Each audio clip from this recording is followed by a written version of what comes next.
Hello दोस्तों, मैं राहुल कुमार स्वागत करता हूं आपका स्टडी विद ब्लॉग में। दोस्तों, खान सर की यूपीएससी बैच चालू हो गई है और पहली क्लास जो है मणिकांत सर के द्वारा ली गई है। मणिकांत सर जो कि हिस्ट्री के बहुत अच्छे टीचर हैं। आइए हम उनके कुछ पीडीएफ को देखते हैं जिसमें उन्होंने बताया समान अध्ययन की तैयारी कैसे करनी है और हिस्ट्री को कैसे पढ़ना है, कैसे लेके चलना है। उन्होंने कई प्रकार से खंडन किया है।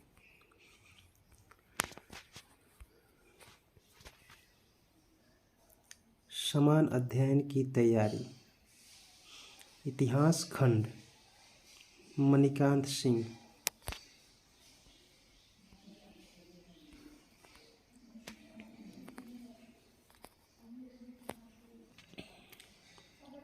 इतिहास की तैयारी, इतिहास की तैयारी हमें कैसे करनी है। कहते हैं इतिहास के अध्ययन का अर्थ है राजनीतिक, आर्थिक एवं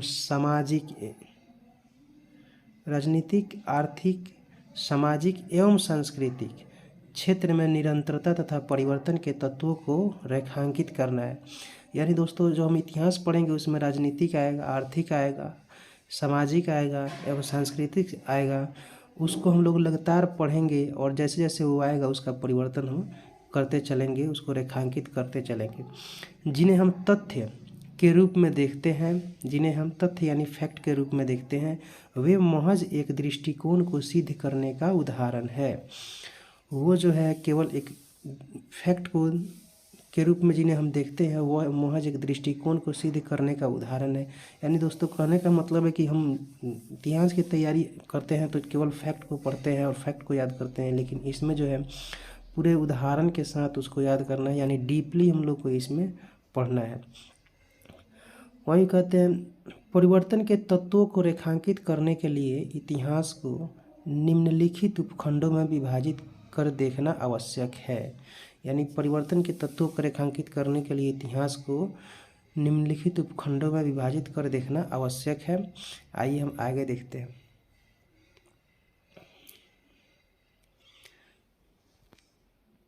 देखिए, जैसे उन्होंने प्राचीन भारत को और मध्यकालीन भारत को का उपखंड बनाया है। जैसे राजनीतिक में हम पढ़ेंगे राजनीतिक विस्तार, प्रशासन। आर्थिक में कृषि, शिल्प, वाणिज्य, व्यापार, मुद्रा, अर्थशास्त्र, अर्थव्यवस्था एवं नागरिकरण।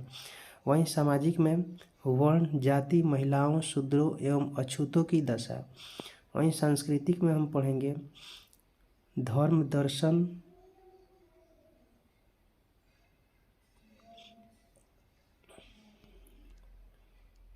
भाषा, साहित्य एवं कला। इतने चीज़ को दोस्तों हम पढ़ेंगे। अब इन्होंने कुछ 2 डायग्राम बनाए हुए हैं जिनमें परिवर्तन के क्रम को निम्नलिखित रूप में समझने की ज़रूरत है। यानी इस डायग्राम को समझना है।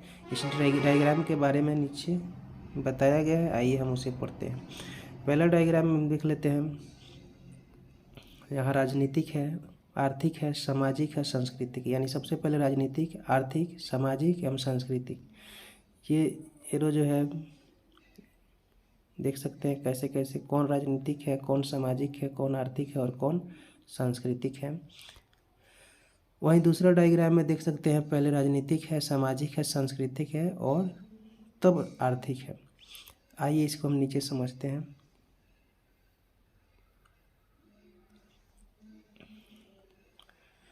कहते हैं परिवर्तन के क्रम को निम्नलिखित रूप में समझने की ज़रूरत है। उसी डायग्राम नंबर 1 यहाँ पे दिया हुआ है, इसको हम पढ़ते हैं। डायग्राम 1 यह दर्शाता है कि परिवर्तन के क्रम में राजनीतिक परिवर्तन सबसे तीव्र है। यानी राजनीतिक परिवर्तन जो है सबसे तीव्र है, आर्थिक परिवर्तन उससे धीमी है, सामाजिक परिवर्तन उससे धीमी है और सांस्कृतिक परिवर्तन सबसे धीमी है। वहीं अगर हम डायग्राम 2 की बात करते हैं तो देखते हैं यह संकेतिक करता है। यानी डायग्राम 2 संकेतिक करता है कि परिवर्तन के क्रम में आर्थिक, राजनीतिक, सामाजिक एवं सांस्कृतिक परिवर्तन का एक दूसरे के साथ गहरा संबंध होता है। यानी आर्थिक, राजनीतिक, सामाजिक एवं सांस्कृतिक परिवर्तन का एक दूसरे के साथ जो है गहरा संबंध होता है। अगर आर्थिक परिवर्तन, राजनीतिक परिवर्तन, सामाजिक एवं सांस्कृतिक परिवर्तन का रास्ता तैयार करता है तो बदले में राजनीतिक, सामाजिक एवं सांस्कृतिक कारक भी आर्थिक कारक पर अपना प्रभाव छोड़ती है। यानी दोस्तों हम इसको एक रूप में कह सकते हैं, यानी कि दूसरे डायग्राम जो है ये सबका मूल जो है आर्थिक के बिना यहाँ ना राजनीतिक हो सकता है, ना सामाजिक हो सकता है, और ना क्या सांस्कृतिक हो सकता है। उदाहरण के लिए कुछ यहाँ उदाहरण भी दिया। उदाहरण के लिए अगर मध्य गंगा घाटी में कृषि अर्थव्यवस्था में प्रसार के बौद्ध पंथ के उद्भव का मार्ग प्रशस्त किया तो बौद्ध पंथ ने भी अर्थव्यवस्था पर अपने ढंग से प्रभाव छोड़ा।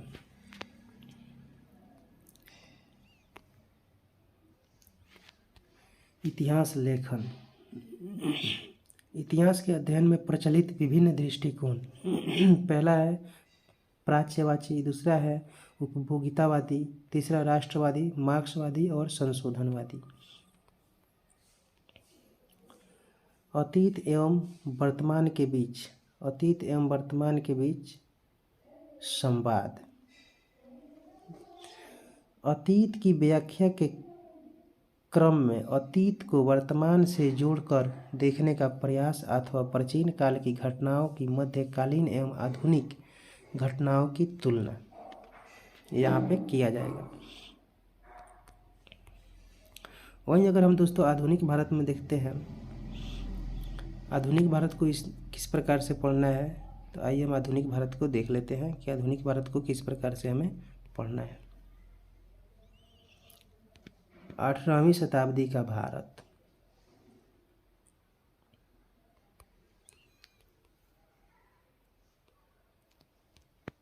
आधुनिक भारत का इतिहास, एक परिचय।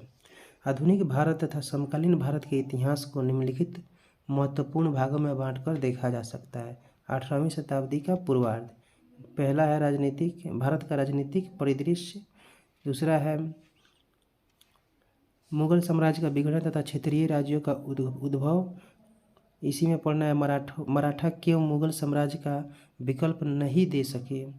बी में देखना है आर्थिक, सामाजिक तथा सांस्कृतिक परिवर्तन। क्या यह अंधकार का युग अथवा पतन का काल था। वहीं दोस्तों यहाँ एक प्रश्न भी दिए हुए हैं सर, जिसको बोले थे लिखने के लिए, प्रैक्टिस करने के लिए। प्रश्न है पानीपत का तीसरा युद्ध 1761 में लड़ा गया। क्या कारण थी कि इतनी अधिक साम्राज्य प्रकंपी लड़ाइयाँ पानीपत में ही लड़ी गई थी। ये क्वेश्चन जो है पूछा हुआ है, 10 नंबर का क्वेश्चन था। 150 में इसको लिखना था, 150 शब्द में, और यूपीएससी 2014 में इसको पूछा गया है। और हम फिर देखते हैं तो आधुनिक भारत का इतिहास, एक परिचय। 18वीं शताब्दी का उत्तरार्ध। वो दोस्तों पूर्वार्ध था, ये उत्तरार्ध है। उत्तरार्ध में हमें क्या क्या पढ़ना है। ब्रिटिश शासन की स्थापना तथा विस्तार। ब्रिटिश कंपनी कैसे एक व्यापारिक कंपनी से राजनीतिक शक्ति के रूप में तब्दील हो गई। किन कारणों से ब्रिटिश फ्रांसीसी शक्ति के विरुद्ध सफल रहे। भारतीय राज्य ब्रिटिश शक्ति के विरुद्ध क्यों सफल नहीं हो सके। क्या ब्रिटिश ने भारत को बेखबरी के दौर में ही जीता। क्या ब्रिटिश ने भारत के मुक्तिदाता की भूमिका निभाई। इन सब के बारे में हमको पढ़ना है आधुनिक भारत में। यहाँ फिर एक प्रश्न दिए हुए थे, सुस्पष्ट कीजिए कि मध्य 18वीं शताब्दी का भारत विखंडन राजतंत्र की छाया से किस प्रकार ग्रसित था। इस प्रश्न को आप लोग भी प्रैक्टिस कर लीजिएगा। ये यूपीएससी 2017 की क्वेश्चन है, 150 शब्द में लिखना है, 10 अंक का क्वेश्चन था।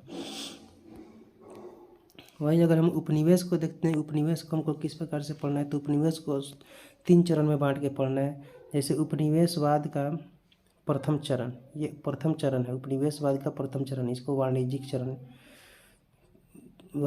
चरण कहा गया है। 1757 से 1813 तक, ठीक है। उद्देश्य इसका अधिकतम रूप में राजस्व का संग्रह करना ताकि उसका एक बड़ा भाग भारतीय व्यापार में निवेशित किया जा सके। इसमें हमको पढ़ना है राजनीतिक नीति, यहाँ प्रशासनिक नीति, आर्थिक नीति, सामाजिक नीति एवं सांस्कृतिक नीति। राजनीतिक नीति में देखते हैं घेरे की नीति अर्थात शत्रु राज्यों को मित्र राज्य से घेरे रखना। कुछ परिवर्तनों के साथ मुगल प्रशासनिक ढांचों को बनाए रखना। हस्तशिल्प उद्योगों का पतन तथा धन की निकासी। सामाजिक में देखते हैं भारत के प्रचलित सामाजिक ढांचे में बदलाव का प्रयास नहीं।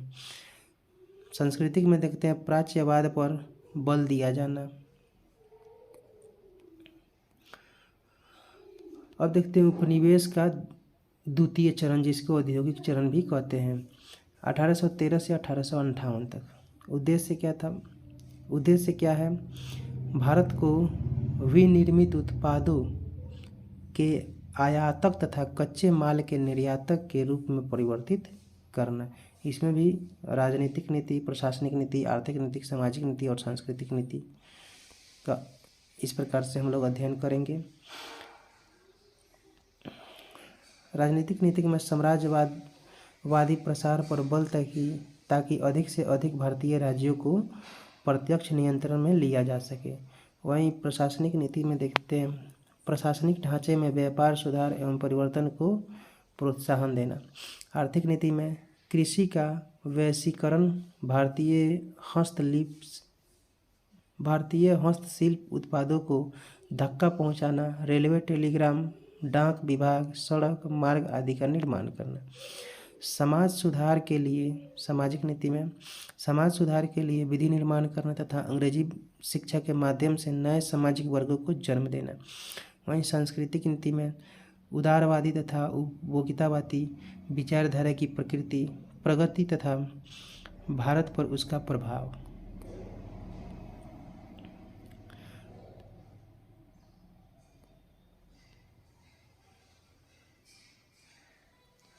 अब है उपनिवेशवाद का तीसरा चरण, तृतीय चरण, जिसे वित्तीय चरण कहते हैं। 1858 से अब तक, यानी कि 1858 तथा उसके पश्चात, उसके बाद उद्देश्य क्या?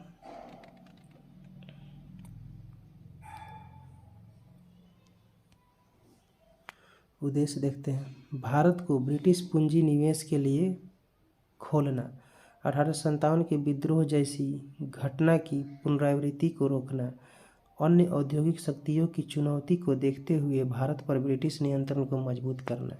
इसमें भी राजनीतिक पढ़ेंगे, प्रशासनिक पढ़ेंगे, आर्थिक पढ़ेंगे, सामाजिक पढ़ेंगे और सांस्कृतिक पढ़ेंगे। ठीक है। राजनीतिक में हम पढ़ेंगे भारत में विस्तारवादी नीति को छोड़ा गया तथा बदले में अप्रत्यक्ष प्रसार पर बल दिया गया। प्रशासनिक में पढ़ेंगे प्रशासनिक व्यवस्था में इस प्रकार से सुधार लाना जिससे 1857 के विद्रोह जैसी घटना की पुनरावृत्ति नहीं हो सके।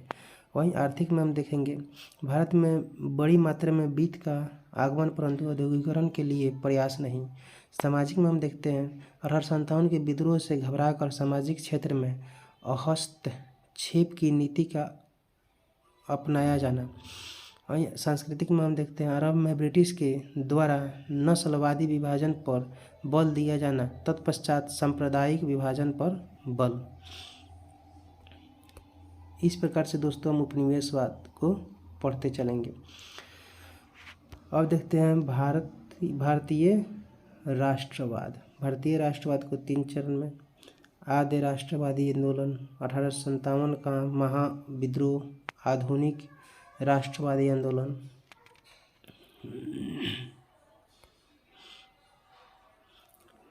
इसमें दोस्तों आद्य राष्ट्रवादी को देख सकते हैं आप लोग यहाँ 19वीं सदी के जनजातीय एवं किसान आंदोलन।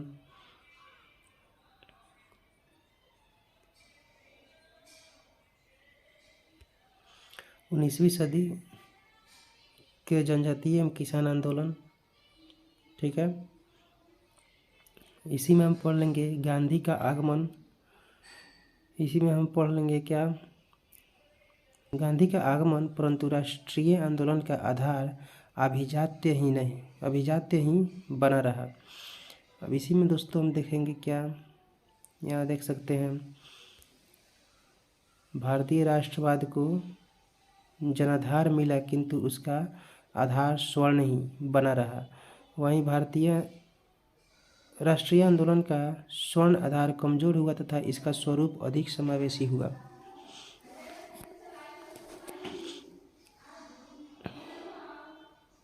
भारतीय राष्ट्रवाद पहले की तुलना में कहीं अधिक समावेशी हो गया क्योंकि किसानों के साथ साथ श्रमिकों की भागीदारी बढ़ी। क्या भारतीय राष्ट्रवाद समावेशी राष्ट्रवाद का उदाहरण है? यहाँ दोस्तों 1857 को हम पढ़ेंगे। कुछ इस प्रकार से डायग्राम बनाया हुआ है। आधुनिक राष्ट्रवादी आंदोलन को पढ़ेंगे। कुछ इस प्रकार से डायग्राम बनाया है, आप लोग देख सकते हैं। ये है, इधर से भी फिर आप देख सकते हैं। इस प्रकार से दोस्तों हम इसको पढ़ते चलेंगे। अब देखेंगे स्वतंत्रतायोत्तर भारत, ब्रिटिश औपनिवेशिक विरासत एवं राष्ट्र निर्माण।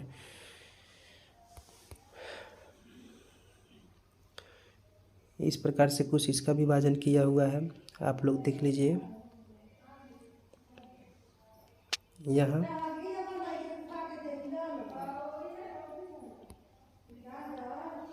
उसके बाद दोस्तों विश्व इतिहास को हम पढ़ेंगे किस प्रकार से, आइए देखते हैं। तैयारी की विशिष्ट रणनीति। विश्व इतिहास के अध्ययन का अर्थ है परिवर्तन के तत्वों को रेखांकित करना तथा इस क्रम में अतीत से वर्तमान तक के विकास को रेखांकित करना। यानी देख सकते हैं दोस्तों, परिवर्तन के तत्वों को रेखांकित करना और इस क्रम में अतीत और वर्तमान को दोनों का विकास रेखांकित करना है, दोनों को लेकर चलना। परिवर्तन के प्रक्रम को समझने के लिए निम्नलिखित फार्मूला का उपयोग। यहाँ कुछ फार्मूला का उपयोग किया हुआ है, जैसे वैचारिक परिवर्तन है, सामाजिक परिवर्तन है, राजनीतिक परिवर्तन है और आर्थिक परिवर्तन है।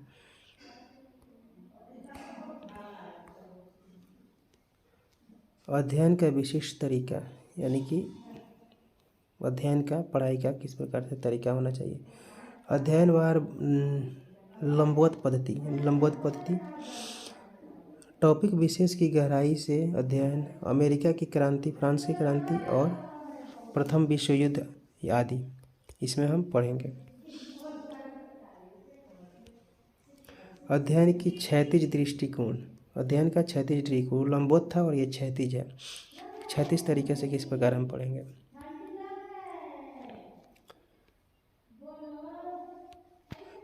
एक टॉपिक को दूसरे टॉपिक से जोड़ते हुए परिवर्तन के तत्वों को रेखांकित करेंगे। फिर इसमें अमेरिकी क्रांति, फ्रांस क्रांति, राष्ट्रवाद, प्रथम विश्व युद्ध इत्यादि, उदारवादी, उग्रवादी चरण और गांधीवादी चरण को पढ़ते चलेंगे। यहाँ पे दोस्तों अब PDF समाप्त होती है।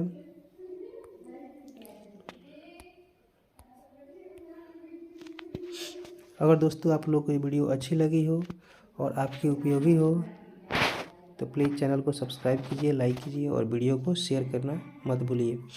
ऐसे ही दोस्तों हम आगे भी इस प्रकार PDF लेके आते रहेंगे और आप लोग को दिखाते रहेंगे और कुछ समझाने का कोशिश करेंगे। इसमें कुछ समझाया हुआ ज़्यादा ना है, केवल सिलेबस के बारे में कैसे पढ़ना है हमको, इतिहास को लेकर कैसे चलना है, कि इतिहास को किस तरह सर बांट के इसको किस तरह पढ़ाएंगे, उसके बारे में हम केवल इसमें जाने हैं। तो इसमें खास कुछ समझाने वाली बात नहीं थी, आप लोग अच्छे से समझ गए होंगे।